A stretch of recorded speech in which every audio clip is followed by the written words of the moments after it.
အားလုံးပဲမင်္ဂလာပါအခုကဘယ်ကိုရောက်နေလဲလို့ထင်လဲပြန်ပြောမယ်ခဏ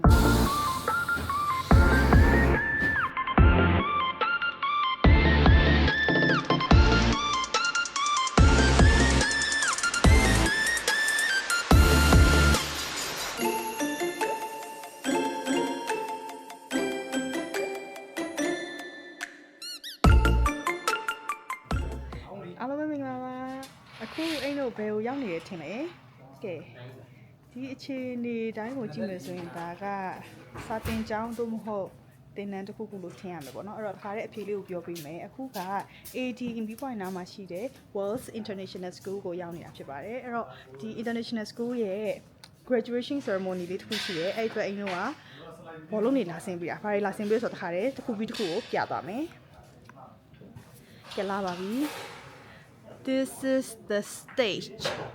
ဒါတော့သူတို့ stage စင်လေးပေါ့နော်အမြင့်က10ပေရှိတယ်အကျယ်ကပေ30ကျော်ရှိတယ်10ပေဆိုပေမဲ့သူကဒီလိုမျိုးပြောမှဆိုသူတို့အထောင်လိုက်ကြီးတက်မယ်ဆိုလို့ရှိရင်10ပေအတိပေါ့နော်ဒါပေမဲ့သူကအထောင်လိုက်ကြီးတက်လို့ကြတော့ဒီအကျယ် area အကျယ်ကိုဒီဘက်မှာအထောင်လိုက်ကြီးတစ်ခုဟိုဘက်ကအထောင်လိုက်ကြီးတစ်ခုကြရင်ကြည့်မလာဘူးပေါ့နော်အဲ့အတွက်ကြောင့်ဒီလိုမျိုးလေးပြေးပြေးလေးခုံလေးသွားပေးထားတယ်အဲ့တော့ stage စင်ပေါ့တက်ပြလိုက်ပဲပေါ့နော်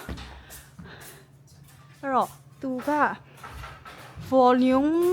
က site ကြီးလေးထိုးမှအကြည့်ကောင်းမဲ့အခြေအနေလေးပေါ့နော်အဲ့တော့တစ်ချက်အနီးကပ်လေးထပ်ပြပေးရမယ်ဆိုလို့ရှိရင်ဒီမှာအကြီးအသေးတွေပုံမှာဘေးကနေထပ်ပြီးတော့ဟိုဘက်ပိုးဒီဘက်ပိုးတွေလည်းဘောလုံးတွေထပ်ပိုးထားရတယ်ဟိုမီနီလေးတွေလည်းထည့်ပေးထားရတယ်ပေါ့နော်ပြီးလို့ရှိရင်သူကဒီအပေါ်ကနေ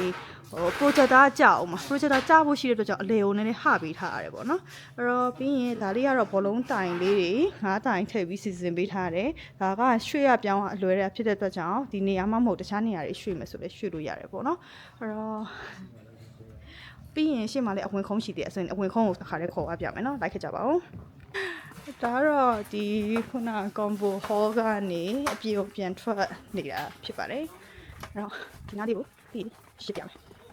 Oh here it is ကဲဒါကအလဲမှာဒီ World International School အရန်ကိုမှရ campus ကြီးကဟိုတမ်းကြီးတွေမိသွားလို့တို့ရမနေ့ဖက်မနေ့ပွဲအတွက်ဆိုတော့ညဘက်လာဆင်းတာပေါ့နော်ကဲဒီမှာကလေးကစားဖို့မိုးလုံးလေးလုံး indoor ကစားခွင့်ကွယ်လောက်မိုက်ကဲတော့တယ်ဒီနားလေးကိုမြန်လေးရှင်းမယ်ကဲမမြင်နေရအရေးကြီးအောင်လေးအောင်မြင်နေရကဲဒါကတော့အဝင်ခုံးလေးပါ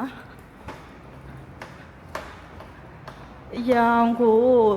ကျောင်းရဲ့ color theme နဲ့ light အောင်ရွှေရောင်ရဲ့နက်ပြရောင်လေးရဲ့အဖြူလေးရဲ့တွဲပြီးဆင်ပေးထားတယ်ပေါ့နော်ဒီအဝင်ခုံးလေးရဲ့အကျယ်ကအမြင့်10ပေအကျယ်10ပေရှိပါတယ်အဲ့တော့ဒီဟာကလောလောဆယ်တော့ indoor မှာထားတယ်ပေါ့နော်မနက်မိုးလင်းလို့ရှိရင် outdoor ကိုရွှေ့မှာဖြစ်ပါတယ်ကဲအဲ့တော့ဒီနေ့လုပ်ပေးတာကအဲ့တော့ stage စင်မှာ backdrop မပါဘဲနဲ့ frame မပါဘဲနဲ့ဘောလုံးဆင်ပေးတာတခုလုပ်ပေးတယ်အဝင်ခုံးလုပ်ပေးတယ်ဘောလုံးတိုင်လေးလုပ်ပေးတယ်မနေ့ကျရင်မိုးပြန်ဘောလုံးလေးပို့အောင်မယ်ပေါ့နော်အဲ့တော့မိုးပြန်ဘောလုံးကတော့9နိုင်နဲ့6နိုင်ပဲခံနေဖြစ်တဲ့ကြောင့်ဒီညရွေးရကြိုပြီးတော့ပို့ထားပြီးလို့မရဘူးအဲ့တော့ခုလောဆယ်ဒါလေးတွေပါပဲအဆုံးထိကြည့်ပြတဲ့ကျေးဇူးများတင်ပါတယ်နောက်ဗီဒီယိုမှာပြန်လည်ဆုံတွေ့မယ်နော်တတား